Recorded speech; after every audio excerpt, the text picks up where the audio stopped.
ನೋಡಿ, ಇತ್ತೀಚೆಗೆ ಒಂದು ಹಾಸ್ಯಾಸ್ಪದವಾದಂಥ ಘಟನೆ ನಡೀತು. ಏನು ಗೊತ್ತಾ? ಇರಾನ್ ಮತ್ತು ಅಮೆರಿಕ ನಡುವೆಯ ಶಾಂತಿಯ ಒಪ್ಪಂದ.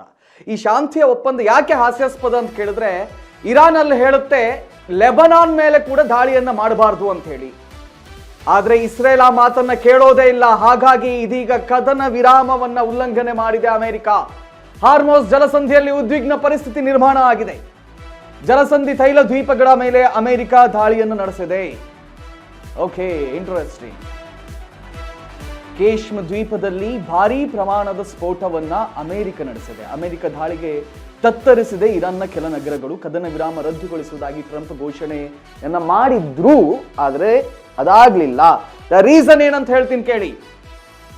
ಕದನ ವಿರಾಮದ ಟ್ರೀಟಿ ಏನಾಯ್ತು ನೋಡಿ, ದ ಪೀಸ್ ಟ್ರೀಟಿ.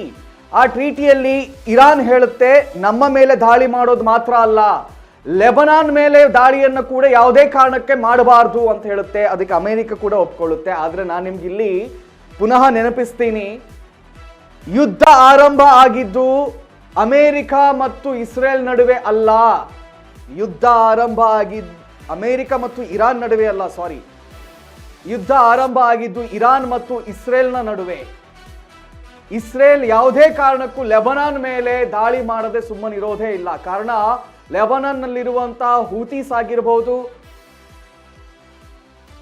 ಅಥವಾ ಬೇರೆ ಬೇರೆ ಉಗ್ರಗಾಮಿಗಳಾಗಿರ್ಬಹುದು, ಆ ಟೆರರಿಸ್ಟ್ಗಳನ್ನ ಧ್ವಂಸ ಮಾಡದೆ ನಾವು ಸುಮ್ಮನೆ ಕೂತ್ಕೊಳ್ಳೋದಿಲ್ಲ ಅಂತ ಇಸ್ರೇಲ್ ಹೇಳ್ತಾ ಇದೆ. ಅಮೆರಿಕ ಶಾಂತಿ ಒಪ್ಪಂದವನ್ನ ಮಾಡಿ ಕೂತ್ಕೊಂಡ್ರು ಕೂಡ ಇಸ್ರೇಲ್ ದಾಳಿಯನ್ನ ಮಾಡ್ತಾನೆ ಇದೆ ಲೆಬನಾನ್ ಮೇಲೆ.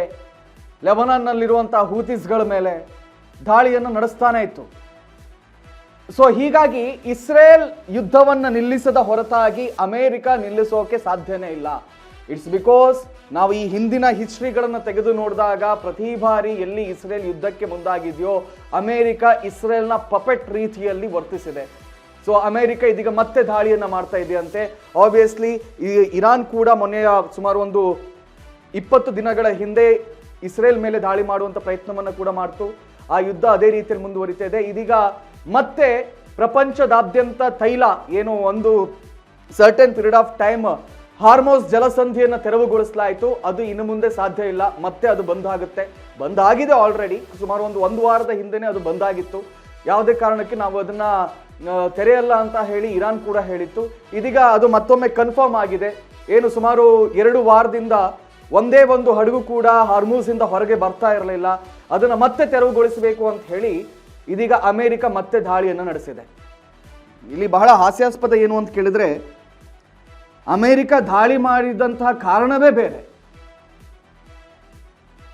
ಅಲ್ಲಿ ನ್ಯೂಕ್ಲಿಯರ್ ವೆಪನ್ ಅನ್ನ ಎನ್ರಿಚ್ ಮಾಡ್ತಾ ಇದ್ದಾರೆ, ಯುರೇನಿಯಂ ಅನ್ನ ಎನ್ರಿಚ್ ಮಾಡಿದ್ದಾರೆ. ಆಲ್ಮೋಸ್ಟ್ 80% ಅನ್ನ ಇರಾನ್ ನಲ್ಲಿ ಯುರೇನಿಯಂ ಎನ್ರಿಚ್ ಆಗಿದೆ. ಅದನ್ನ ತಡಿಬೇಕು, ಅವ್ರು ಯಾವುದೇ ಕಾರಣಕ್ಕೆ ಅಣುಬಾಂಬನ್ನ ಕ್ರಿಯೇಟ್ ಮಾಡಬಾರ್ದು ಅನ್ನುವ ಕಾರಣಕ್ಕೆ ಅಮೆರಿಕ ದಾಳಿ ಮಾಡ್ತು.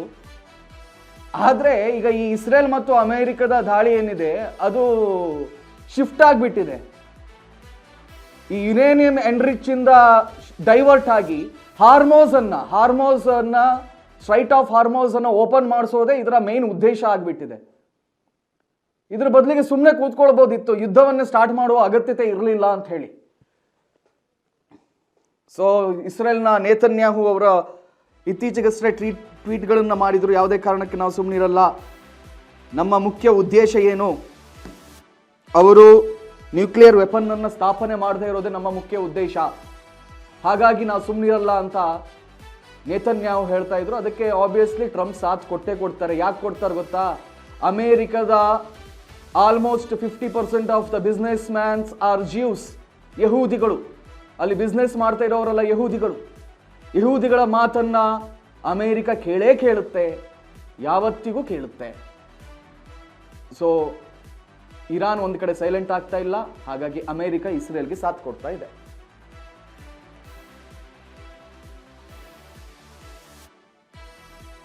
ಸಂಪೂರ್ಣ ನ್ಯೂಸ್, ಇದು ನೊಂದವರ ಧ್ವನಿ.